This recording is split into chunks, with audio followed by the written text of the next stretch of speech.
Le cri déchira l'air salin de la Costa Brava comme un coup de poignard. Tu n'es rien.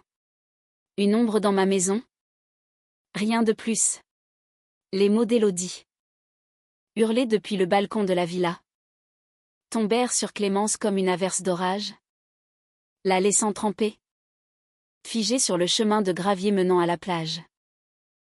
Dans sa main, le plateau de service tremblait encore, les verres tintant comme des os brisés, et au fond de ses yeux verts, une flamme s'alluma non pas de colère, mais d'une détermination farouche.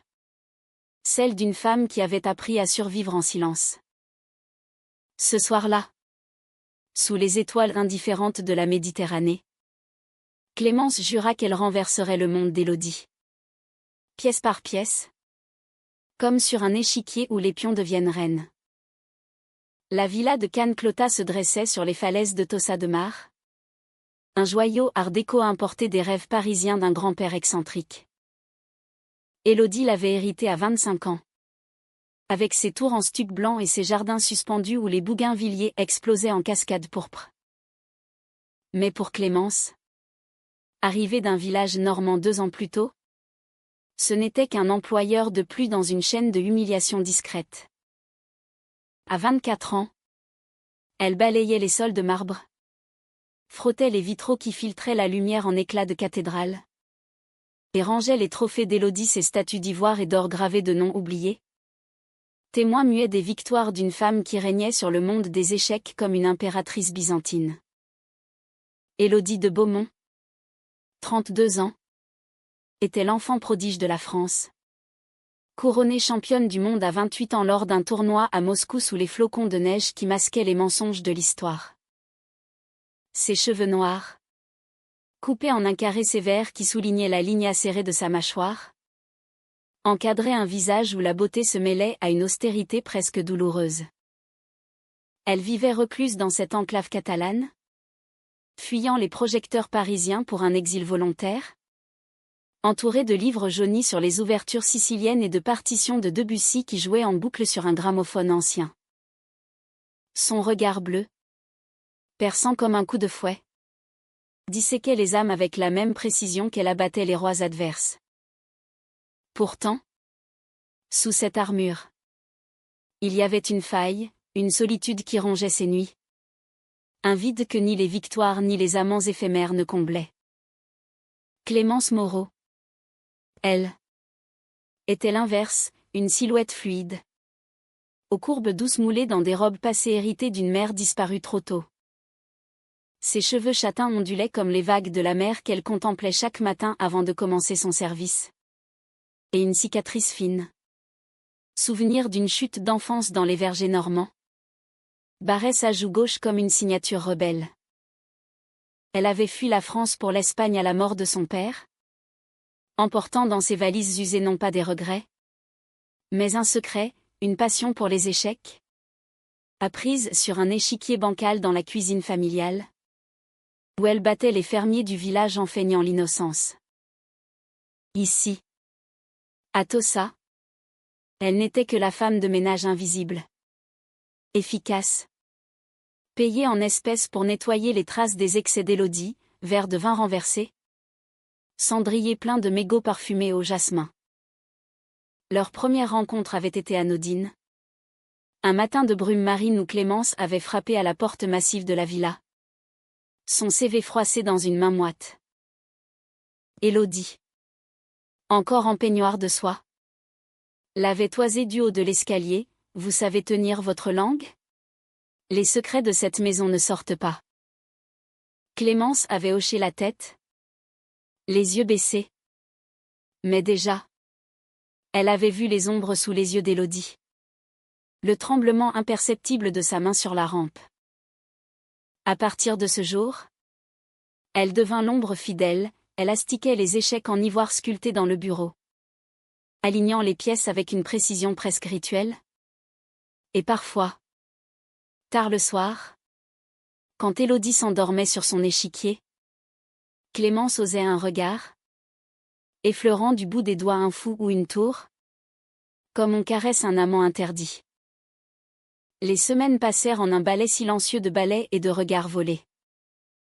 Clémence apprit les habitudes d'Élodie, le café noir sans sucre à 7 heures.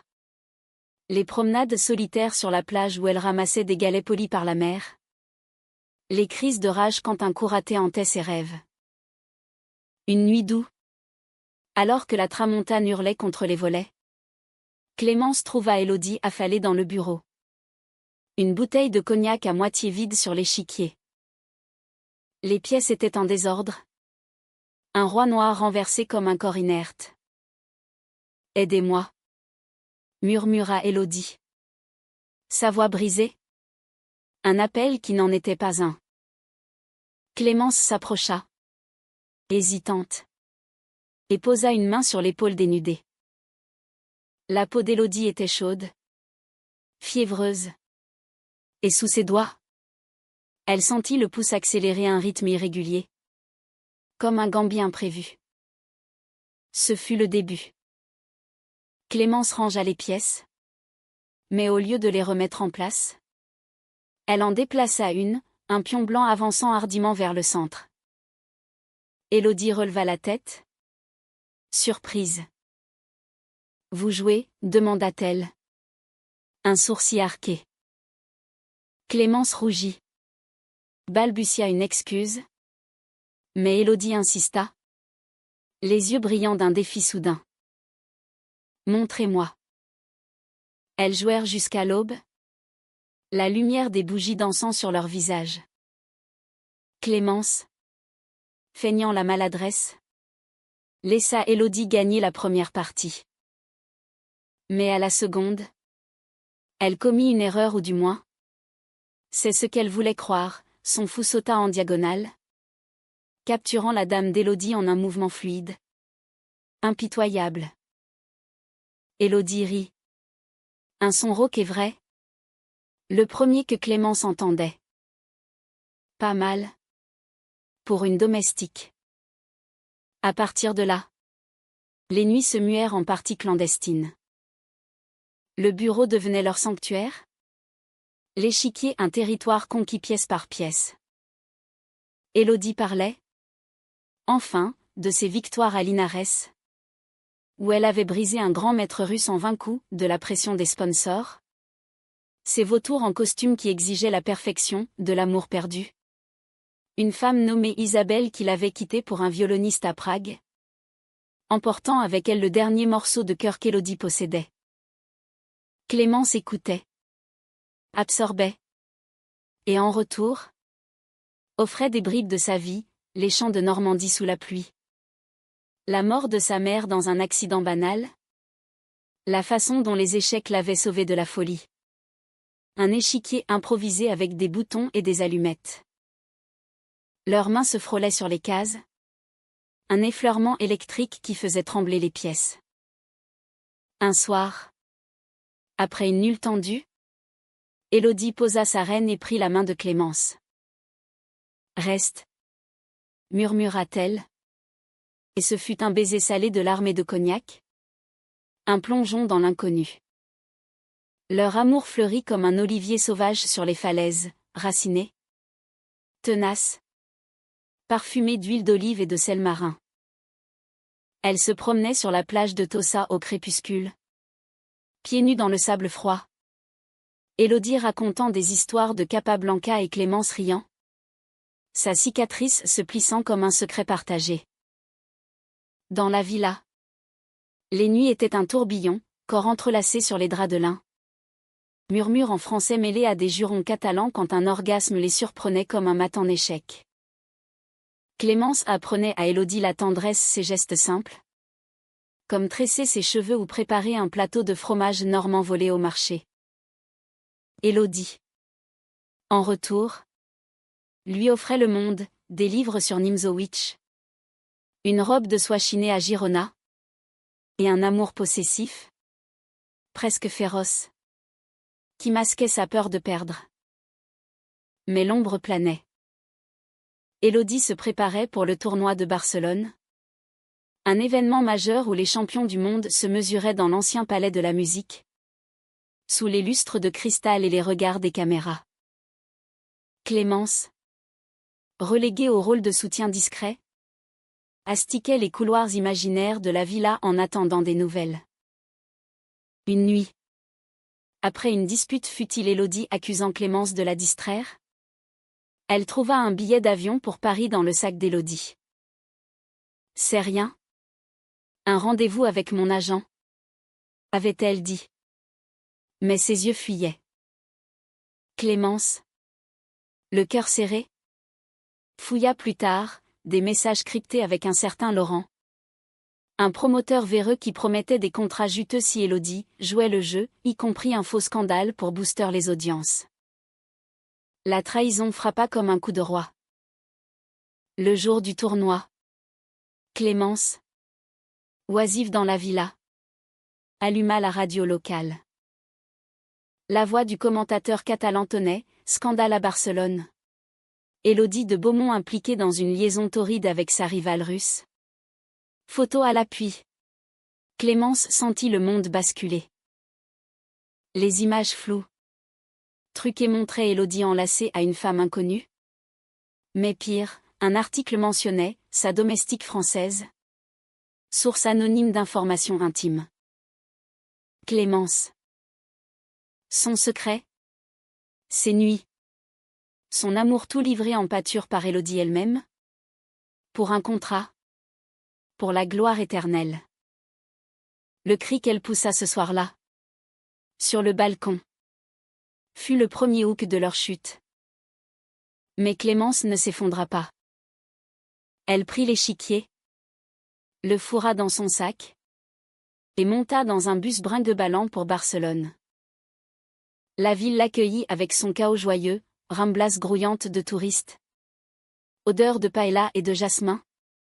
Et au cœur, le Palo de la Musica, temple laïque où les échecs se jouaient comme une symphonie. Le Palo bruissait d'un murmure feutré, comme le souffle d'un géant endormi. Clémence se faufila par une entrée de service. Son badge improvisait un mensonge susurré à un gardien distrait pendant à son cou. L'air était chargé d'ozone et de parfums chers. Les spectateurs en costume sombre chuchotant des pronostics sur les ouvertures. Au centre, sur l'estrade illuminée, Élodie affrontait son premier adversaire, un Espagnol trapu aux lunettes cerclées d'or. Ses doigts boudinés pianotant sur la table. Clémence s'assit au fond, anonyme dans la pénombre, et observa. Élodie jouait avec sa précision habituelle un gambit d'âme refusé. Un cavalier sacrifié pour un tempo gagné. Mais ses yeux bleus qu'elle avait embrassés des nuits entières, étaient ternes, hantés par le scandale qu'elle avait elle-même ourdi. La partie s'acheva en 32 coups.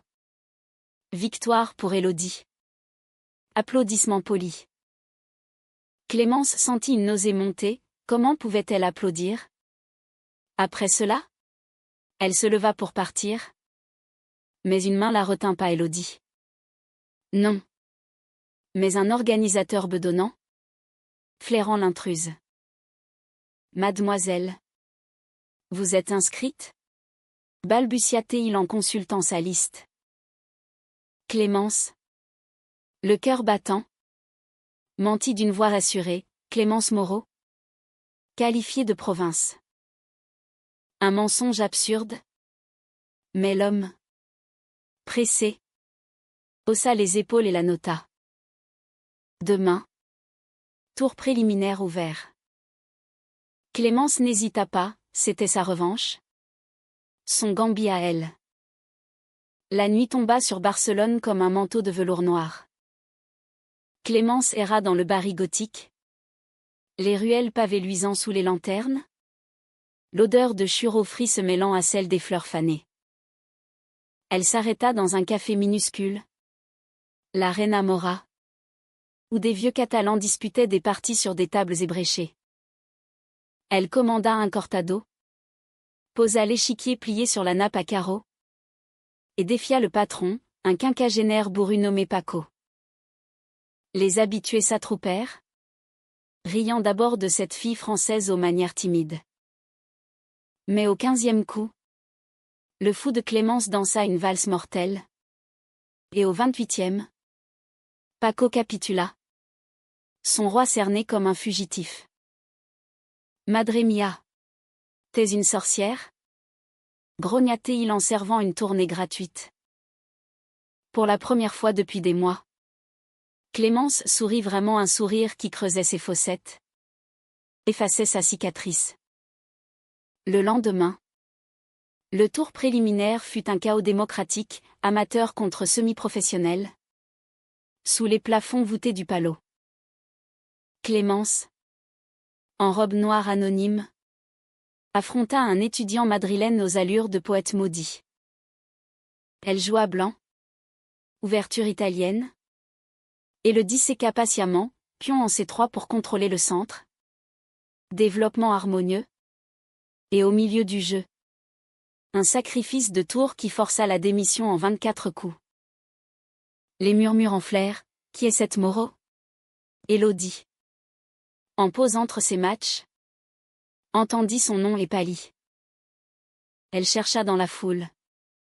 Trouva Clémence montant sur l'estrade pour le suivant. Et leurs regards se croisèrent, un choc. Comme deux lames qui s'entrechoquent. Élodie voulut approcher. Mais son prochain adversaire l'appela. Clémence, indifférente, abattit un Géorgien bedonnant en 15 coups. Son style fluide, intuitif, contrastant avec la mécanique impitoyable d'Élodie. Les jours se succédèrent en un tourbillon de cases et de sueur. Clémence gravit les échelons, car contre une Hollandaise revêche. Demi contre un Italien flamboyant qui tenta un banco audacieux mais s'empêtra dans ses propres filets. Chaque victoire était un baume sur sa blessure. Un pas vers la finale. Les médias, affamés par le scandale d'Élodie, flairèrent la nouvelle proie, la femme de ménage qui défie les dieux. Un journaliste fouineur déterra son passé, la villa de Tossa. Le rôle auprès d'Élodie. Les gros titres hurlèrent, trahison, vengeance, romance cachée. Clémence ignora. Se réfugiant dans les jardins du Palais, où les palmiers bruissaient comme des confidents. Élodie. Elle. Son bras. C'est parti. D'ordinaire impeccable. Se fissurèrent, une nulle inespérée contre un outsider. Une défaite humiliante en quart quand son esprit vagabonda vers Clémence. La nuit. Seule dans sa suite d'hôtels au bord du port. Elle noya son remords dans du rioja corsé. J'ai fait ça pour nous. Se murmura-t-elle en fixant le plafond craquelé. Mais le mensonge sonnait faux. Laurent, le promoteur, l'avait piégé, les photos truquées étaient son idée. Le « scandale », un appât pour un contrat à 7 chiffres. Elle avait cédé. Pensant protéger leur amour naissant, Clémence en sécurité dans l'ombre. Loin des projecteurs qui brûlent. Mais en vendant son secret, elle avait vendu son âme. Un soir, ivre, elle composa le numéro de Clémence. Tomba sur une messagerie froide, laissez-moi tranquille. Le demi-finale de Clémence fut épique, contre une Polonaise. Grande favorite. Une ouverture carocane qui tourna au carnage. Clémence, sous les projecteurs impitoyables, joua avec une audace héritée des plages normandes, risque calculé. Attaque fulgurante. À l'heure 40, la Polonaise offrit la nulle, Clémence refusa. Forçant un mat en 58 coups. La salle explosa en applaudissements. Mais Clémence ne sourit pas. Elle chercha Élodie dans les tribunes VIP. La vie, pâle. Les traits tirés. Applaudissant mécaniquement. Leur regard se croisa à nouveau. Chargé d'un océan de non-dit amour. Haine. Regret. La finale approchait. Et avec elle, le climax. Barcelone, sous un ciel d'octobre plombé, semblait retenir son souffle. Clémence rentra à l'hôtel modeste du quartier Elborn, où les murs ocre suintaient d'histoire. Elle s'allongea sur le lit étroit. L'échiquier posé sur sa poitrine comme un talisman. Les souvenirs affluaient, le premier baiser dans le bureau. La peau d'Élodie comme du marbre tiède sous ses doigts, les promenades sur la plage. Où Élodie avouait ses peurs. Ses doutes sur sa couronne qui pesait comme une croix. Tu me rends vivante? Avait-elle murmuré un soir? Leurs corps enlacés sous les étoiles. Et maintenant? Clémence pleura. Silencieusement. Pour l'amour trahi. Pour la femme qu'elle avait aimée au-delà des cases. Élodie. De son côté. Errait dans les Ramblas. Fantôme en tailleur gris. Elle croisa Laurent par hasard. Près d'une fontaine chantante. Parfait. Le buzz monte. Une finale inédite, la championne contre sa muse domestique. Élodie le gifla. Un geste sec qui claqua comme un pion capturé. C'est fini. Tout. Elle courut vers l'hôtel de Clémence. Frappa à la porte jusqu'à ce que ses phalanges saignent. Ouvre. Je t'en supplie. C'était une erreur? Une folie pour te protéger. La porte s'entr'ouvrit. Clémence en chemise de nuit blanche. Les yeux rougis. Protégée? Tu m'as vendu? Élodie. Comme un pion jetable. Les mots fusèrent. Accusations et excuses se mêlant en un duo déchirant. Élodie s'effondra à genoux, agrippant les jambes de Clémence. Je t'aime. Pardonne-moi. Clémence la releva. Les lèvres tremblantes. Et l'attira dans la chambre. Leur réconciliation fut un ouragan, baiser vorace. Ongles dans la chair. Un amour qui se consumait en urgence. Comme si la finale était leur dernier coup. Mais le matin ramena la réalité. La finale, Élodie contre Clémence. Championne du monde contre l'inconnu. Le palot était plein à craquer. Caméras du monde entier braquées sur l'estrade. Clémence s'assit. En robe noire simple. Ses cheveux noués en chignon lâche. Élodie. En tailleur blanc immaculé. Posa sa main sur l'échiquier, un effleurement qui dit tout, pardon. Défi. Amour. L'arbitre annonça, blanc joue. Clémence. Eau blanche. Avança son pion en E4. La partie commença. Les premiers coups furent un ballet prudent. Une danse de reconnaissance. Élodie répondit par un point E5. Une ouverture symétrique.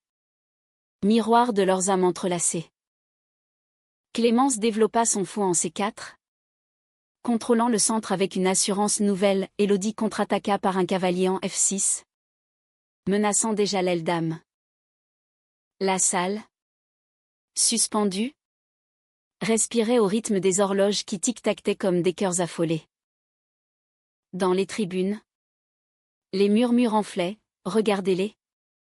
C'est plus qu'une partie. Clémence sentait le poids des regards. Mais ses yeux restaient rivés sur Élodie, non sur ses mains graciles posant les pièces. Mais sur ce pli au coin de sa bouche. Ce signe imperceptible de vulnérabilité qu'elle seule connaissait. Au 10e coup. La tension monta, Clémence sacrifia un pion pour ouvrir la colonne H.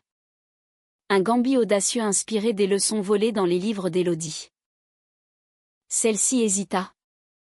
Ses doigts suspendus au-dessus du cavalier. Et choisit la recapture prudente. Erreur fatale? Non. Élodie riposta par une poussée en B5. Contournant le flanc avec une férocité de panthère. Clémence sourit intérieurement, c'était leur jeu. Ce ping-pong impitoyable où chaque menace engendrait une parade plus belle. Mais sous la surface. Le conflit bouillonnait, la trahison comme un pion empoisonné. L'amour comme une tour protégeant le roi. À l'heure 20.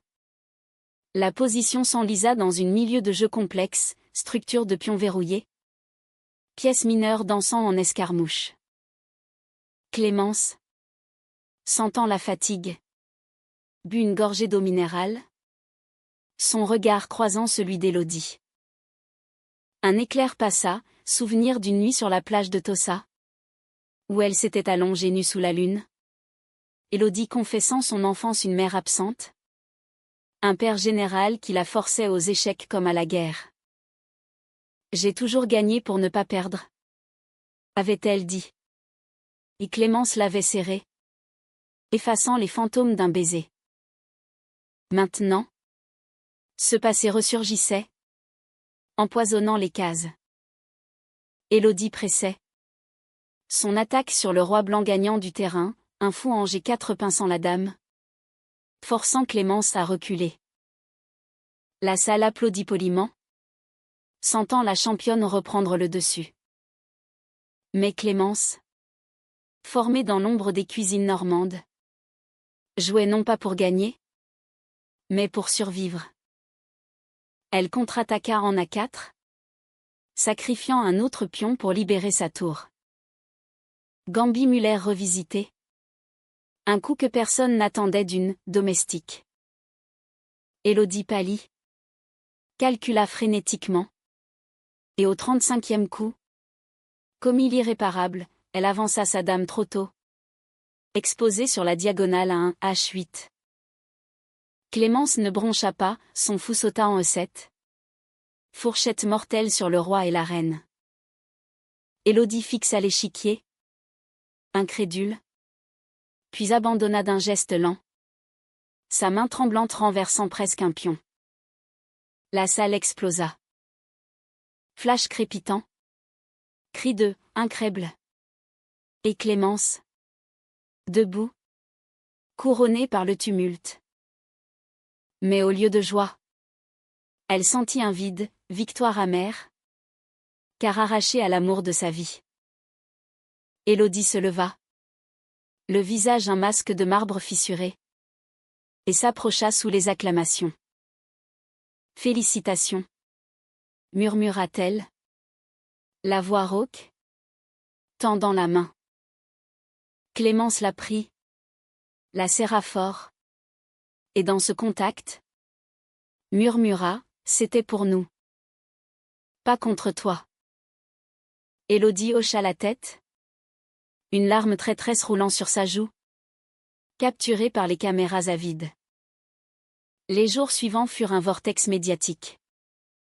Clémence, propulsée au rang de sensation, refusa les interviews, préférant les ruelles de Barcelone où elle errait. L'échiquier sous le bras comme un bouclier. Les gros titres chantaient sa gloire, la pionnière de la Costa Brava triomphe. Mais le prix était lourd, appels incessants d'agents, invitations à des tournois mondiaux. Et au milieu, le silence d'Élodie. Celle-ci avait fui à la villa, barricadée derrière ses volets clos, refusant même Paco le cafetier qui montait lui porter du pain. Laurent, le promoteur, fut arrêté pour chantage, un scandale dans le scandale. Mais Élodie n'en tirait aucune consolation. Elle revivait la finale en boucle, ce coup fatal. Ce regard de Clémence. Mélange de triomphe et de pardon. Clémence. Elle. Rentra à Tossa par un train cahotant. Le trophée emballé dans un journal froissé. La villa l'attendait. Vide et accusatrice, sol qu'elle avait balayé. Vitraux qu'elle avait astiqués. Elle entra sans frapper. Gravit l'escalier. Trouva Élodie dans le bureau. Affalée sur l'échiquier. Les pièces en pagaille comme après une tempête. Tu as gagné ? Dit Élodie sans lever les yeux. Sa voix un fil tendu. Clémence s'approcha. Posa le trophée à côté.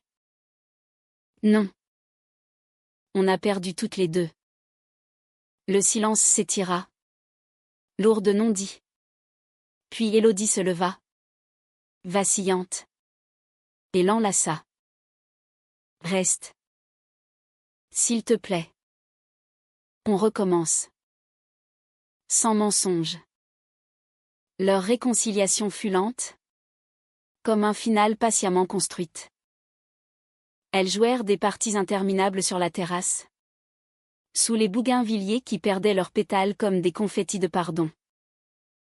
Clémence accepta un poste d'entraîneuse non pour Élodie, mais pour les jeunes de Tossa. Ces gosses aux yeux vifs qui disputaient des vaches sur des plateaux improvisés. Élodie, abdiquant sa couronne l'année suivante, se retira des circuits pour écrire un mémoire sur les échecs et l'amour, un livre qui devint un best-seller discret, vendu dans les librairies de la Costa Brava.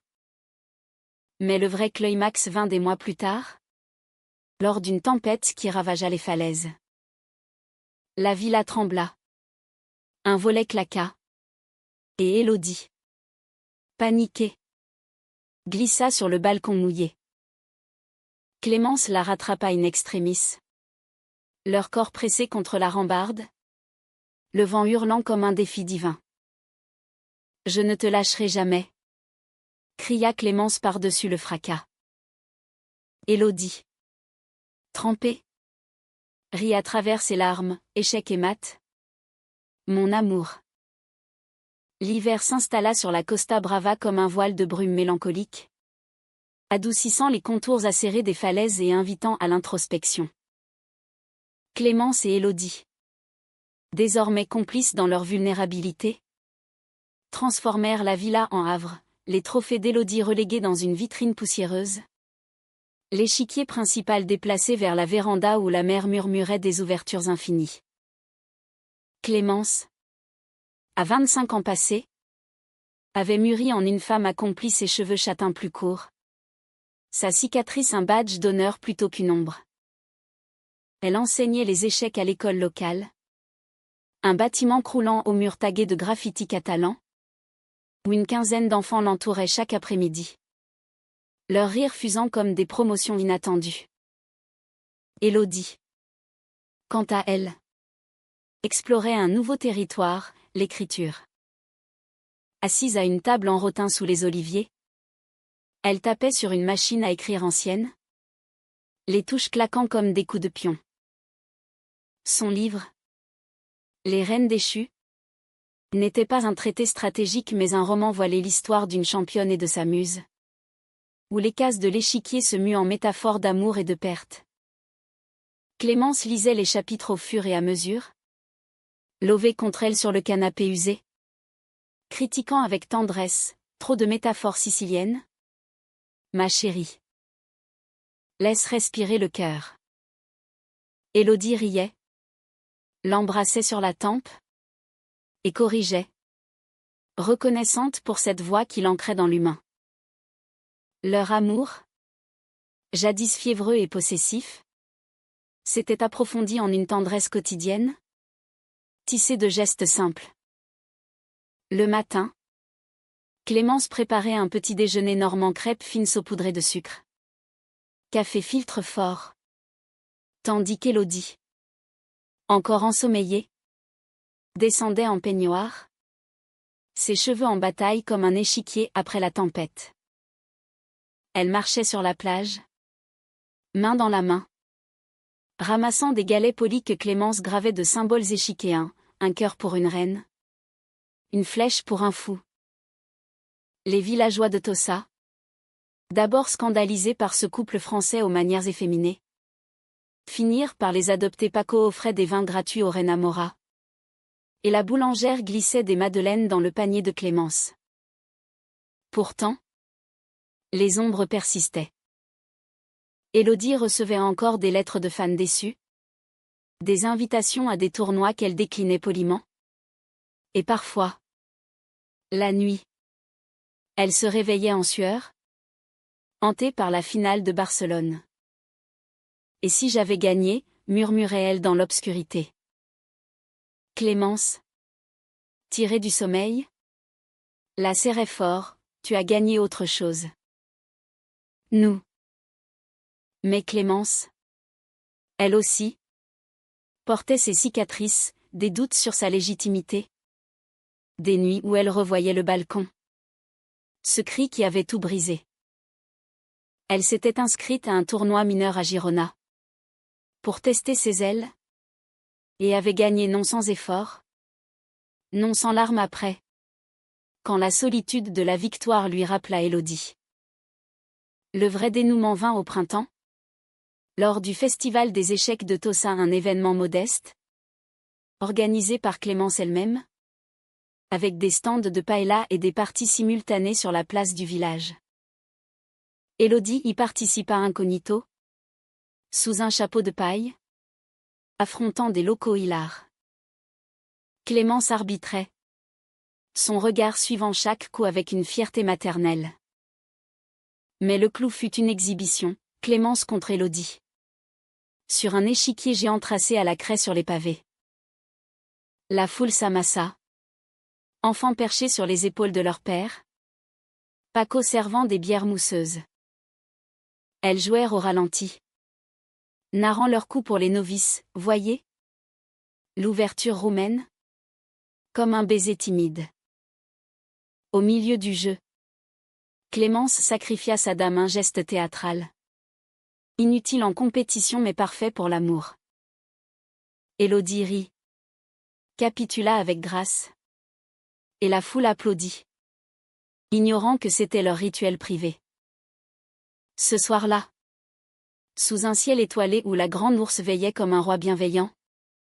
Elles s'assirent sur le balcon de la villa. Clémence posa sa tête sur l'épaule d'Élodie. Écoutant le battement régulier de son cœur. Tu sais. Je n'étais que la femme de ménage. Murmura-t-elle. Élodie tourna son visage. Embrassa sa cicatrice. Et moi? Qu'une championne vide. Ensemble. On est une partie entière. Elles burent du vin doux. Parlèrent d'avenir, un voyage en Normandie pour Clémence. Un atelier d'écriture à Paris pour Élodie. Et peut-être. Un jour. Un enfant adopté. Pour qui l'échiquier deviendrait un héritage d'amour. La mère chantait en contrebasse. Et dans ce moment suspendu. Il n'y eut ni trahi ni traîtresse. Ni pion ni reine, seulement deux femmes. Entrelacées. Écrivant leur propre fin humaine. Pas de mat triomphal. Mais une nulle infinie. Belle et éternelle. Sous les étoiles indifférentes de la Méditerranée.